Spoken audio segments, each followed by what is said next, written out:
All right. Did NATO start the Ukraine war by barking at Putin's door?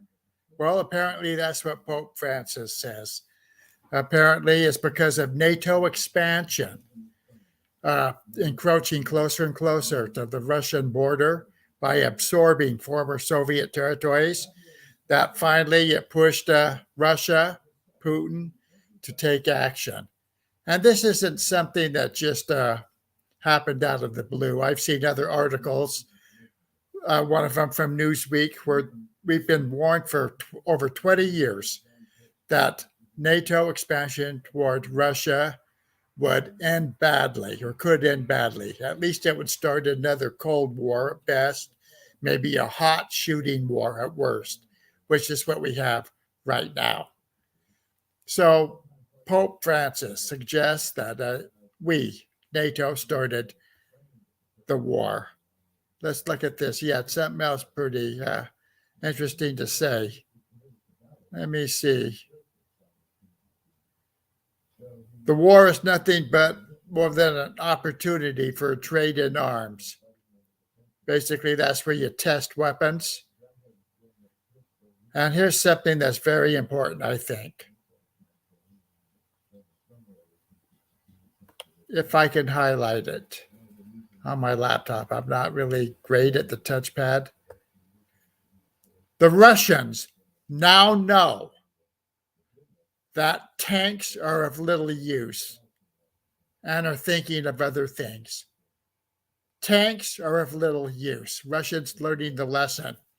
And everybody, a lot on YouTube, they're just keeping track of all the tanks and even ships hit and taken out by cheap drones and missiles. But it's not just Russia. It's something as a lesson for everybody, all nations who have tanks and ships and things like that.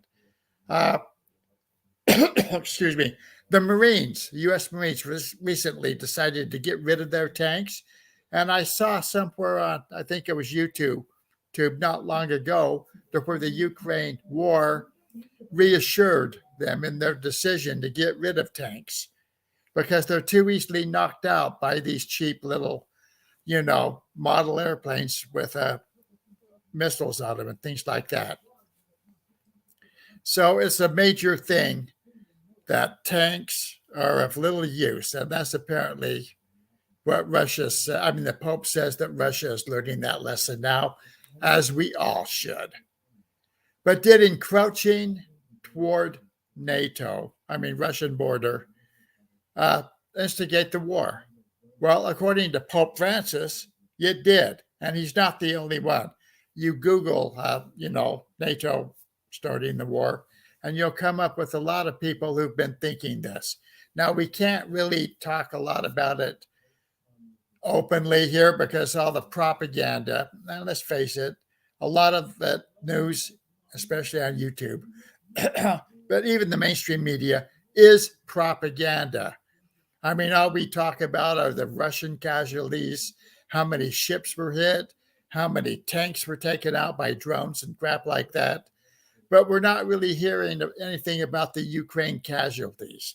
Apparently, Russia's taken all this damage and yet has not collapsed. And Ukraine apparently is taking no damage. I just saw a YouTube article, CNN. Who was it? I can't think of the general right now. I might do another reaction to that. He suggested that basically a long war is not in Ukraine's favor. But we'll maybe try another reaction on that. That's a little different thing, whether or not Russia or Ukraine can win this war and who's likely to win. Personally, I have a gut feeling that Russia is going to end up winning this war and possibly even taking the whole of Ukraine. But the point of this particular little stream and upload is that NATO very well could have started the Ukraine war. This is a CNN YouTube thing where Senator Rand Paul is grilling administration official on this fact. Rand Paul said, Putin's not justified, but that doesn't mean there aren't reasons for the war. And he also, was getting to the NATO encroaching closer and closer to Russia's border. And I don't think we want China or even Russia on our border with Mexico. Okay. I'm still messing with my laptop here, trying to get used to the touchpad.